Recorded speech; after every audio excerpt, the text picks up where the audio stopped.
Thank you, GC. Good evening, everybody, and thank you for showing up. Since I'm not in New York City, you're all virtual to me, which means I can't really thank you for being here. But whatever state you're in, whether it's geographical, mental, virtual, or otherwise, thank you and welcome. I truly appreciate your taking the time. Gisei's already introduced me. I'm broadcasting from beautiful Santa Fe, and the background you see is not out my window. I wish. I will add one thing. I was Shuso last summer with the great support and kindness of this Sangha. The reason I mention that is that this is only my second Dharma talk, and I've sweated over it, mostly because I couldn't find it a title. It almost seemed that I was going to have to post it the way people do, TBD, to be determined, or subject to change. And then I realized that that actually was the topic and the title. Everything is subject to change, of course. So tonight I'd like to offer some thoughts about change that have occurred to me over the last year or so, how we're subject to change and what that means, and how sometimes we're agents of change through our Zen practice. Change has been on my mind quite a lot lately. 2023 was bracketed by 2 deaths of close friends, as well as some unexpected health changes. So I was keenly aware of the unraveling of parts of my life's fabric. That's often how impermanence feels, I think. It feels like a loss or like the failure of valued things to remain unchanged. It's as if change, which is really neutral, has decided to turn on us as individuals. I found myself preoccupied with the kind of impermanence that says all good things must end, and the value of human work is nil over time, and a lot of very pessimistic things, while the word squandered rang in my ears from the evening gatha. I might have comforted myself with the many sayings from all over the world about change. You know, the only constant is change, or the French version that roughly translates means the more things change, the more it's the same old, same old. But instead, a happy coincidence got me going again on this talk. Having decided I was going to talk about change, I discovered that the study text for this practice period was being time. I'm not going to take that bull by the horns this evening, but let me be Dogen-esque. Change is nothing but being time. Being time is nothing but change. This being so, change is change, and being time is being time. I have no idea what that actually means, but it gave me enough of a laugh to get me working again. Change, of course, is not an exclusively Zen topic. It's actually the focus of many of the sciences. Calculus was invented to study change, and change is the goal of most applied knowledge, from psychiatry to engineering. It can be fast or slow, it's scope vast or tiny. It can range from this morning's, the cat changed her mind what she's going to eat again, through moderate size changes that we hate dealing with, like how many changes in the tax code this decade, to really national and global and planetary changes so large that we're at risk of missing them because of how they develop. All these scales are linked, so that I'm pretty sure Gandhi's dictum, "Be the change you want to see in the world," covers both the personal and the global as one. I'd like to take you for a moment to a place where the scope and the majesty of geological change is really hard to miss, the canyonlands of Utah. I was there on a cross-country bicycle trip ages ago, not quite geological ages, but ages nonetheless. And I included a stop at Bryce Canyon. Assuming that the virtual background is working today, that's what's pictured behind me. Bryce Canyon is a place absolutely full, as far as your eye can see, of rock spiders called hoodoos. They're eroded over millions of eons into wild shapes, multicolored layers that were once sand. They're derived from the wearing away of mountains, and those aggregates coming off the mountains are solidified into stone eventually. So my 21-year-old self was standing at the rim of this canyon, contemplating these eternal witnesses to geological change and feeling a bit smug about my elevated thoughts.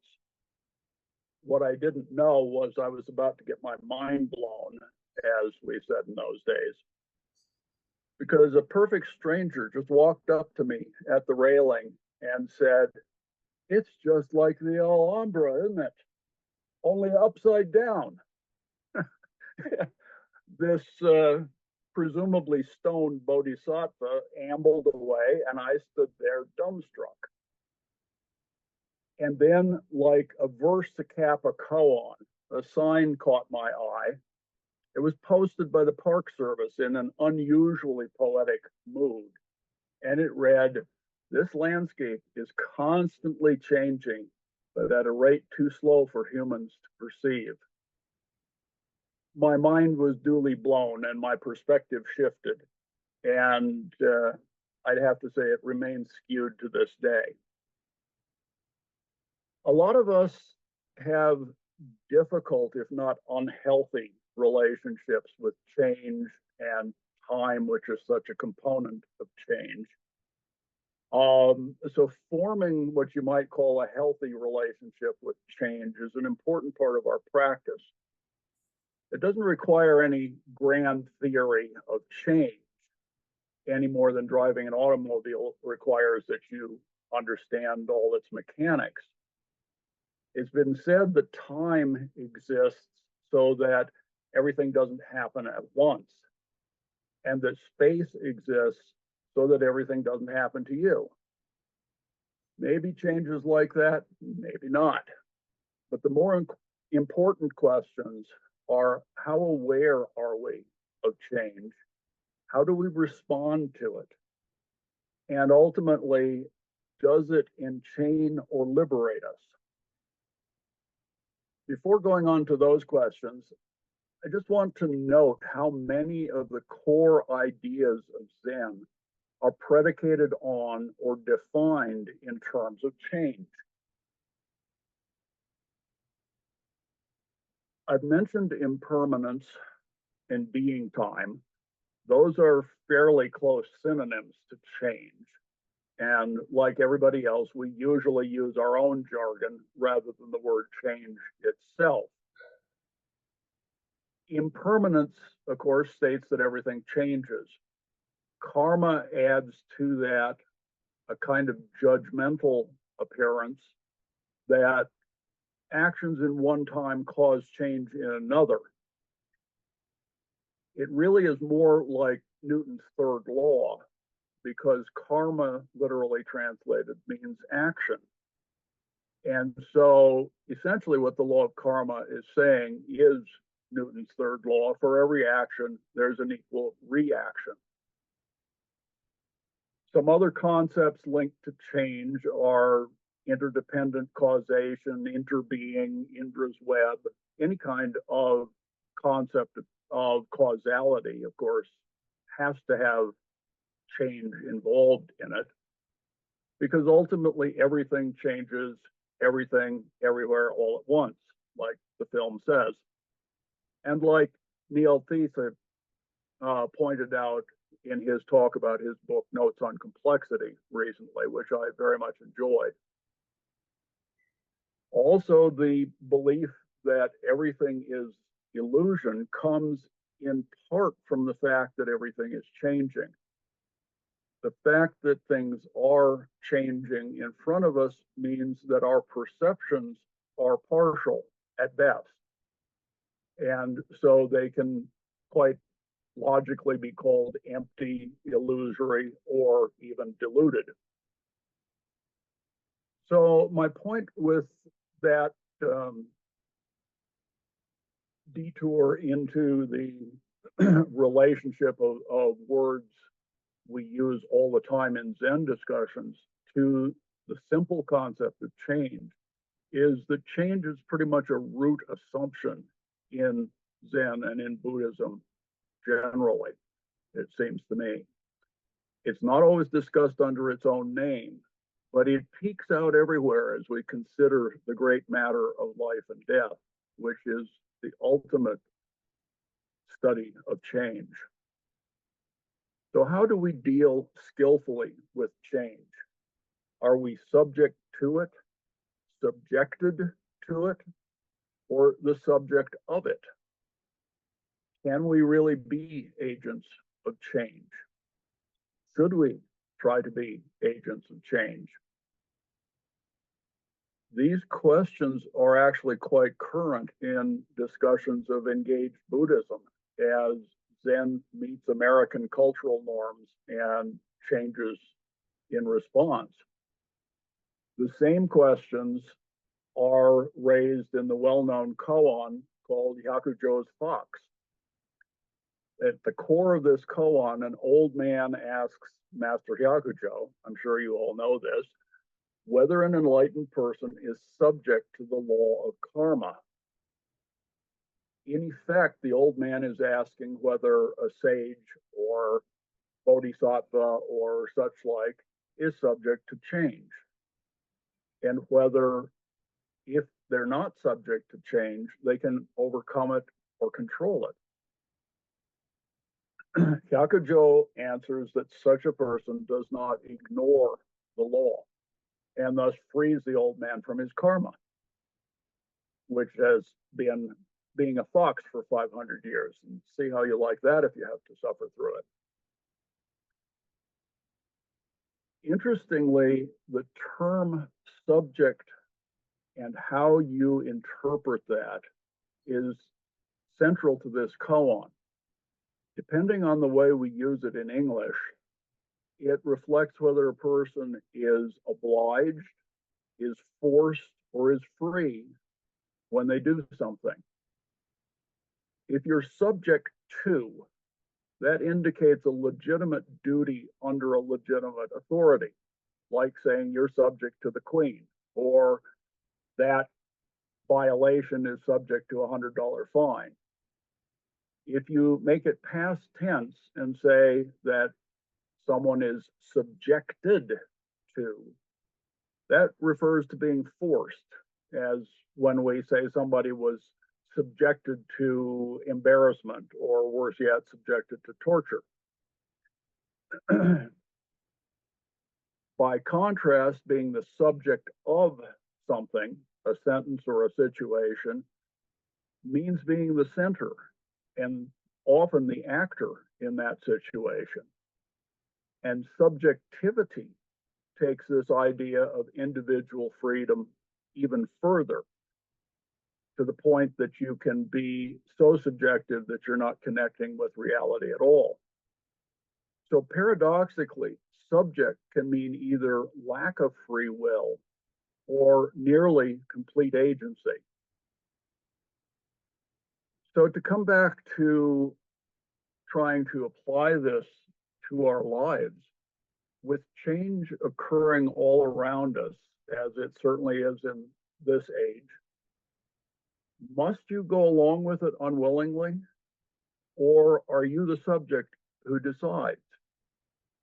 This is the same argument in many ways that Christians have been having over free will for ages and ages, and has many other parallels. far too many to try to go into, I think. Kyakujo's answer suggests that we can steer change at a cost, but that going with the flow is usually more effective. Don't ignore the powers around you, the forces that make up change and karma.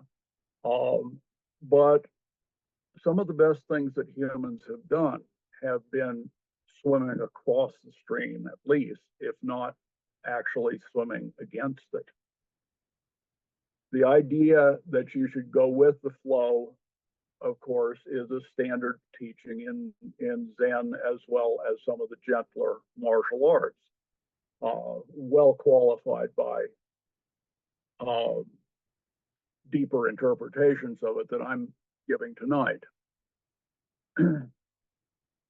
What I'd like to do is tell you a couple of stories about people responding to change, and I use that word in the broadest sense, in ways that I think offer lessons or fit into our practice.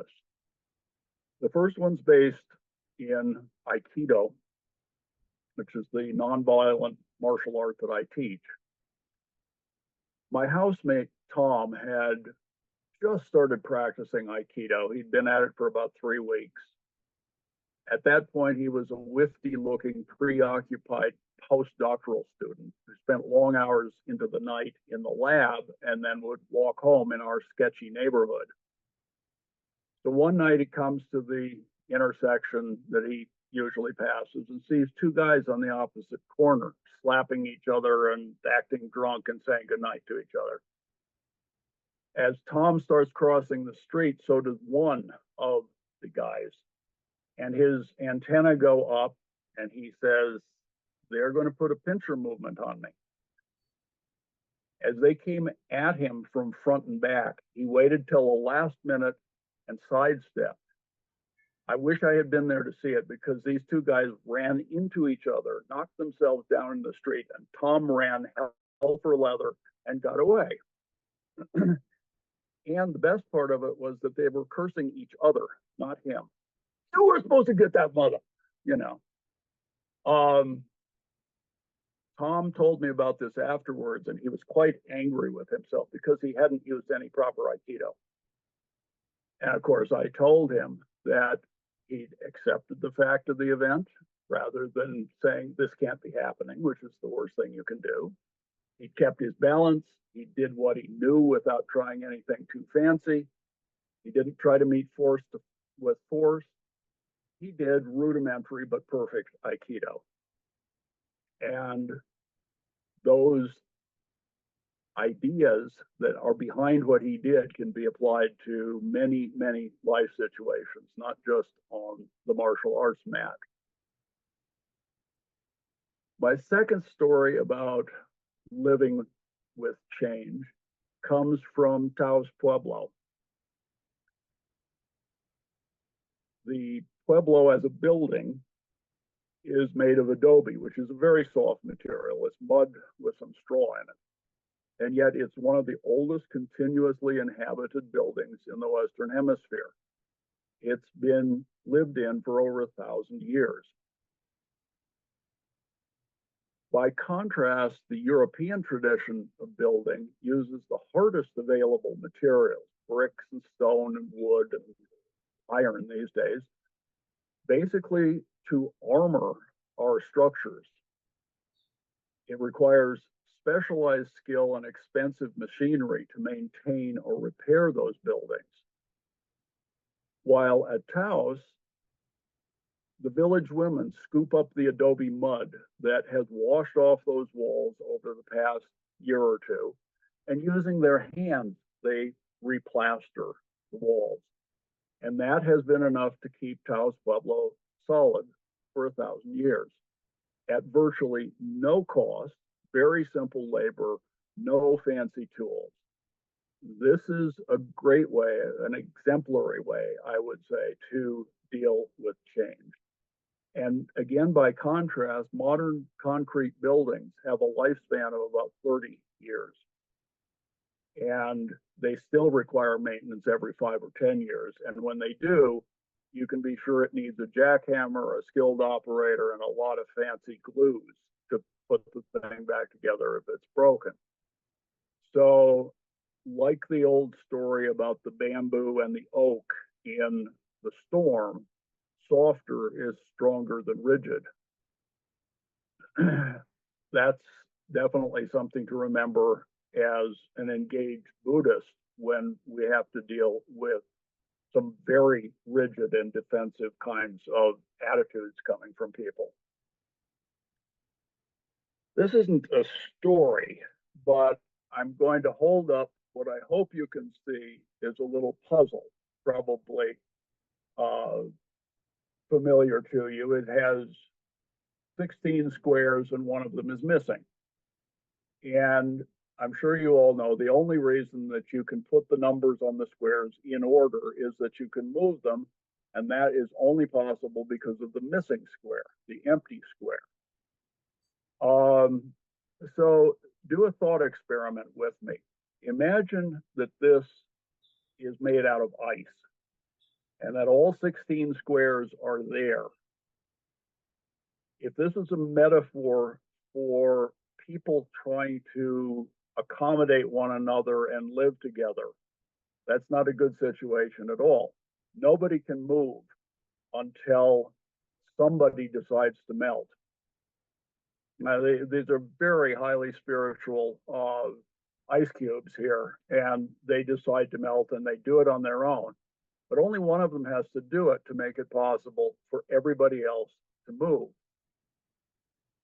I don't want to beat a dead metaphor too far, but I think that that's actually a very good way of understanding the very traditional belief in Asia that by sitting by yourself, even in isolation, if you melt, if you change your inner rigidity, you improve the whole world.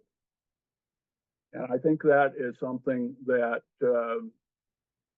deserves remembering and that is a necessary part of trying to be engaged with making change in the world. Lastly, I've got a quote rather than a whole story. It's about perfectionism, which some people think is the way to overcome the changes in the wild world. And it works the opposite way usually. But Winston Churchill, of all people, once said, to be perfect is to change often. So I'd like to close with what I think is perhaps the most important reason to study change and work with it. And that is that the change in the world that exists without our help is the source of creative emptiness. Contemporary Rinzai master Jerry Wick connects change, emptiness, and potential beautifully and succinctly in his translation of the Book of Equanimity. Here's what he says. Our minds are changing, our bodies are changing, and our environment is changing. Nothing is fixed. This is emptiness, formlessness. And because the nature of reality is formless, it can arise in myriad forms according to whatever conditions are at hand. So because all things and causes and conditions are empty or boundless, they offer infinite potential. Because they can change, they're boundless and fertile. I'm going to close not with a gatha, but a quotation, which rather surprisingly is from a French philosopher named Henri Bergson. He was active from the late 1800s to the 1930s. And what he said was, it's not that things change, it's that things are changed. Sounds very like Dogen to me. I hope some small segment of this catalyzes a little change for each of you. Thank you very much again.